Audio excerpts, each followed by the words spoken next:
Welcome to BFS TV, powered by Business Finishing School. If you're in business, you need Business Finishing School. I'm Matt Manero with founder of Business Finishing School, Rick Sapio. We're back for another episode to help develop our Business Finishing School tribe. We want to reward the people that have supported Business Finishing School, and we want new people to become part of our tribe. We do it through helping small business owners remove the chaos, kill Superman, and use simplicity, probability, and leverage in their businesses. Rick, my business is chaos. I can't get my people on the same page. I tell them over and over and over, but they go ahead and do it their own way, however they feel like doing it. Rick, help me gain control over my business. Help. What is today about? An answer to that question: using rhythms to amplify time and success. And I love the quote from Bill Gates. He says, listen, a successful business is nothing more than a series of successful habits and rhythms. And an unsuccessful business has no habits or rhythms, typically. And when you said small business, your business isn't so small. Small is a business under $1 billion in revenue. At least that's by some measures. We're talking about businesses that you started, that you want to grow. They're typically in chaos. Why? Because we don't understand the heartbeat of business. The heartbeat of a business, ba-bum, ba-bum, ba-bum, ba-bum, is the rhythms and habits that you put in place. No, Rick, that's boring. That's not how it is. I like diversity. I like new things. I like change. If you're that kind of person, it's going to be really hard to be successful. Who are your role models? If your role models are people like Steve Jobs and Bill Gates and Herb Kelleher and Ray Kroc and people like that, guess what? Ba-boom, ba-boom, ba-boom, ba-boom. I would rather be boring and rich than chaotic and broke. Which is the state of most small business owners. Yeah. The reality is that this methodical, rhythmic patterning, habitual patterning of a business is to your employees not boring, because they begin to understand what their expectations are, what they're accountable for, how they can contribute to the organization, how they can be appreciated, and they achieve every day. But when you're coming in on a Monday with one idea and Tuesday it's another idea, because you can't remember what you told everybody was going to be the new thing on Monday, and now everything gets that chaos makes your people crazy, and the best ones leave. So we fix it in Business Finishing School curriculum. Our teaching that helps you run a better business and gain control of your freedom is through a rhythmic exercise. Let me put this on the ground for you in a really simple thing that happened to me. This is a live story that happened years ago, but I want to share it with you because anybody can benefit from this story. I was asked to be on the board of a nonprofit organization. This was an organization that had a chapter in 40 cities around the country. And it was in total and complete chaos. And I walked in there and I said, you know what, we need to have a retreat. Let's have a one-day retreat. Let's go somewhere. And so we organized a retreat out of town for one day. We got there for breakfast. It was 2 hours outside of Dallas. And the first thing I did was I put a calendar on the wall, a big calendar. It had 365 spots on it. It was like 8 feet wide by 3 feet tall. You can buy one at Staples. And then I said, you know, you guys have all been involved. I'm new. When do you guys have meetings? I don't know. You know, we send out a fax or an email and we figure out when a meeting is. Like, why?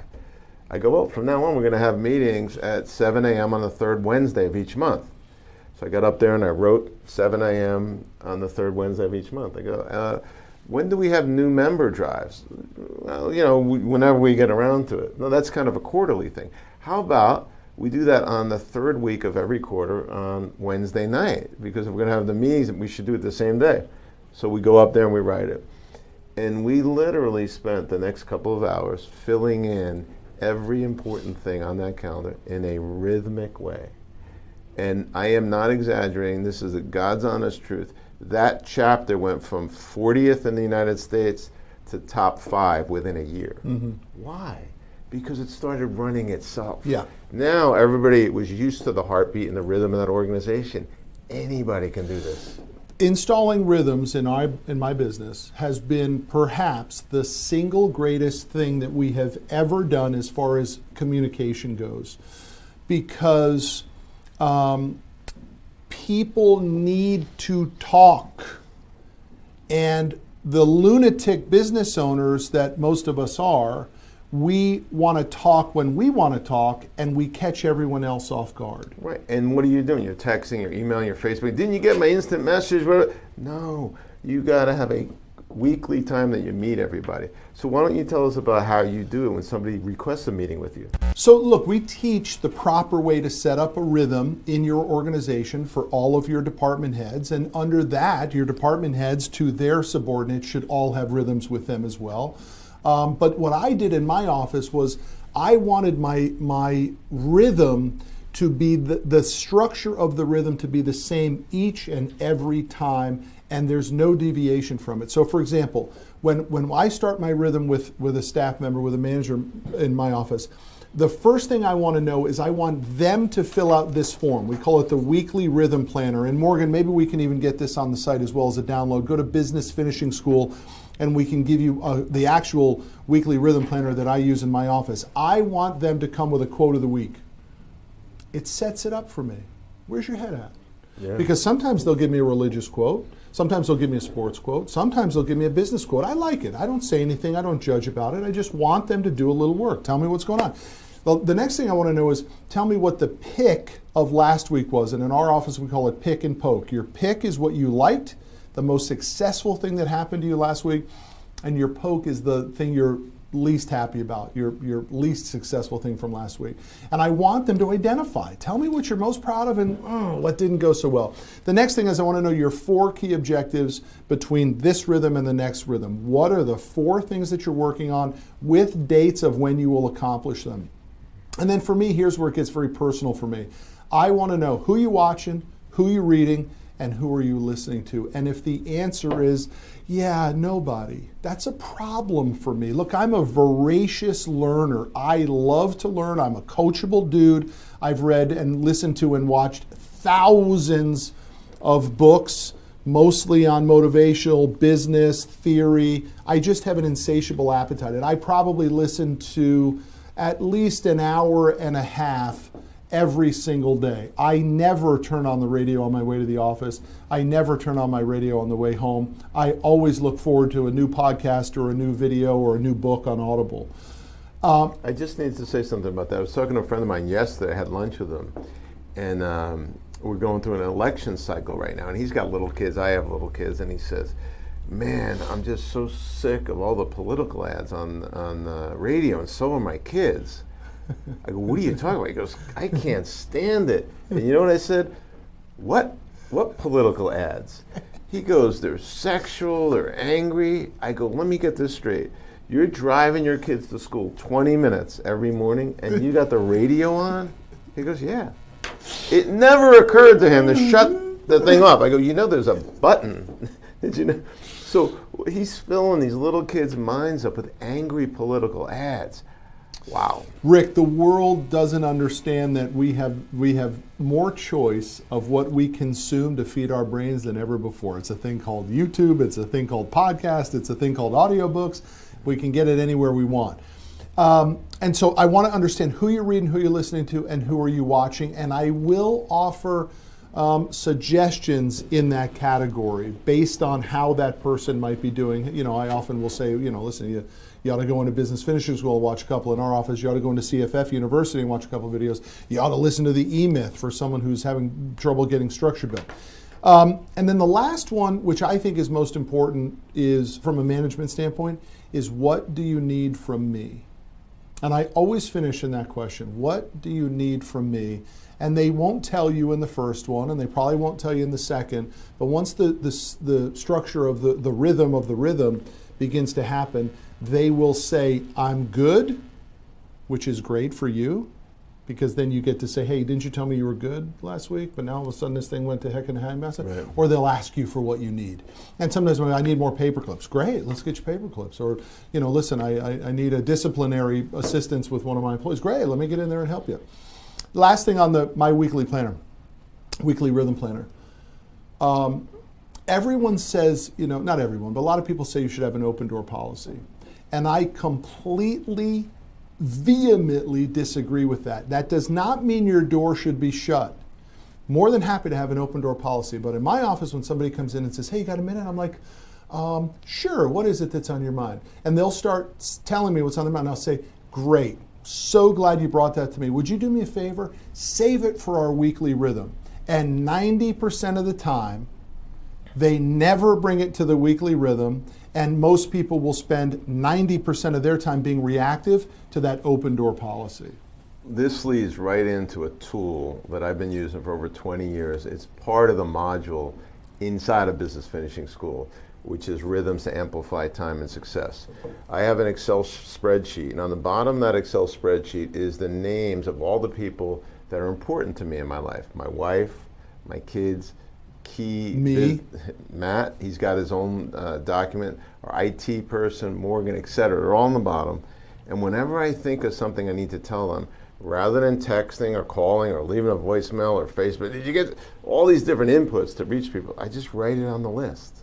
So when I'm out on date night with my wife, I've got my list of things I wanted to talk to her, so I don't have to bother her during the week. I know that we're going to sit down on Monday. I know that 10 a.m. every Tuesday I'm going to be talking to Mike. And at 10:30, I'm going to be talking to Jordan. I already know that. I know when I'm going to meet my trainer. I know when my IT guy shows up, I can just look at the list of all the problems in our IT department. So the point is, this simplifies everything. You don't have to reach out to people. And some people, I'm thinking of one person in particular, she goes, just call me whenever you have a problem. No. I don't want to call you. We're going to meet on Wednesday. You're going to show me your list. I'm going to show you mine. It completely simplifies your life, completely. And then what happens is they don't come in your office and knock on the door and say you have a minute. They're confident that they know at Wednesday at 9:30 they're going to have a meeting with you. Yeah. So they're writing it on their list. I work with this recruiter in hiring for this VP of sales role, and we have a Wednesday at 9 a.m. rhythm set in which we speak about it. And he invariably will call me on Monday, or he just calls me or texts me, and I constantly remind him, we will talk at 9 on Wednesday. And I'll be present, and I'll be totally prepared and ready for that conversation, but you're going to consider me rude if you keep calling me at Monday at 4:45 and expect to get the best out of me. I'm not in the zone to be ready for our topic. About 10 years ago, a guy challenged me on this. He said, this doesn't work for everything. I said, it works for everything. He owned a very expensive home in Chicago. And he goes, I've been trying to sell this home for 3 years and I can't sell it. I go, use this process. He goes, what do you mean? I said, instead of reacting to, people calling and you dropping everything and going to the home to show the realtor or show the buyer, why don't you put it out to the whole realty community, that I'm only going to work on selling this home between, I forget the times, I think it was between 1 o'clock and 3 o'clock every Friday. So go sit at the home, make all your appointments between that. And what happened was, because his appointments were now condensed to that time, it looked like there was more activity. Mm-hmm. And people were like, whoa, he sold it, I forget, but it was about 60 days. 3 years, random activity, dropping everything, listening to emails, but he sold it this fast. And it was a multi-million-dollar deal, but the point was, he could use rhythms, a weekly rhythm, to even sell an expensive piece of real estate. Before we close on this episode of BFS TV, I do want to go there with your children. And I want people to understand that it works with your children as well. Set a weekly rhythm with your children. Now, I know with your little girl, you go to dinner. What night you go to dinner with your little girl? So what we do now, we have a rhythm where, first of all, I have dinner with my family every night except for Wednesdays. We have family Sunday. We call it a family dinner, even though it's from 1:30 to 3:30 every Sunday. We shut down. But what I do now is I do breakfast with one of my 4 kids every Wednesday, is how we do it. On Saturdays, I know you went on one-on-one time with family board meetings. We do a one-on-one family board meeting every Saturday for 2 hours. What does that mean? It means I take one of the kids and I go somewhere, no electronics. That they want to go to. They want to do it, yep. And it's just them and I. Here's something that it makes me cry. I don't think I'm going to cry this time. But in the United States of America, the average amount of time per day that a mom or a dad talks to their children one-on-one with no electronics. I'm talking about a conversation, not, where's your bag? Where's your homework? Get in the car. Let's go. I'm talking about a conversation. Average time per day in America, 45 seconds per day, average. Think about it. When's the last time you looked at your child and you had a conversation back and forth? How was your day, Tommy? Oh, really? What happened? What's going on with your best friend? What's your best subject in school? What's your pick and poke for today? Yeah. Mm-hmm. So, again, what we talk about in Business Finishing School is designed to help you install simplicity, probability, and leverage into your business. But it is impossible for it not to flow into your personal life as well. This is a perfect example of one reason why Business Finishing School pays for itself. Learn how to install rhythms in your business, in your life. Watch the consistency continue. Watch the smiles come back. Watch the chaos go away. Watch the revenue grow. Watch the employee happiness, the family happiness come back through one simple strategy, and we teach hundreds of nuggets at Business Finishing School. Anything else to add, buddy, before we close this episode? Using rhythms to amplify time and success. Put it on the ground today. That's it. If you're in business, you need Business Finishing School.